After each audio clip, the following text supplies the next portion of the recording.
நண்பர்கள் அனைவருக்கும் வணக்கம். இந்த வீடியோவில் பார்த்தீங்க அப்படின்னா, ஒரு தோட்டத்தில் வந்துட்டு 4 வால்வு இன்ஸ்டால் பண்ணுவோம். அந்த 4 வால்வும் இன்ஸ்டால் பண்ணும்போதே பார்த்தீங்க அப்படின்னா, நம்ம ஃப்யூச்சரில் பார்த்தீங்க அப்படின்னா, ஆட்டோமேட்டிக் வால்வு இருக்குது பார்த்தீங்களா, அந்த வால்வு இன்ஸ்டால் பண்ணுறதுக்கான ப்ரொவிஷன் குடுத்துருப்போம். அதாவது இங்கே பார்த்தீங்கன்னா தெரியும் உங்களுக்கு, மேலே ஒரு டீயும் கீழே ஒரு டீயும் போட்டிருக்கோம் பார்த்தீங்களா, அந்த டீ தான் பார்த்தீங்க அப்படின்னா, அந்த ஆட்டோமேட்டிக் வால்வு செட் பண்ணுறதுக்கான ப்ரொவிஷனு. நம்ம இப்போதைக்கு அதை ப்ளைன் டம்மி போட்டு க்ளோஸ் பண்ணிடுவோம். நம்ம திரும்ப வால்வு வைக்கிறப்போ பார்த்திங்கன்னா அந்த டம்மி ஃபுல்லாக நம்ம கட் பண்ணி எடுத்துட்டு, இப்போ இந்த வால்வு வச்சுருக்கோம் பார்த்தீங்களா, அதே மாதிரி பார்த்திங்கன்னா அந்த வால்வு இன்ஸ்டால் பண்ணுவோம். அதாவது அந்த டீயில் ஒரு துண்டு பைப் போட்டு அதில் ஒரு எல்போ எடுத்துக்கிறோம்.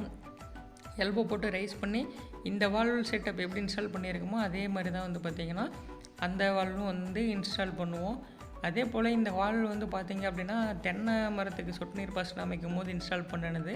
அதோட ஃபுல் வீடியோவும் கீழே மென்ஷன் பண்ணியிருக்கேன். மறக்காமல் போய்ட்டு வாட்ச் பண்ணுங்கள்.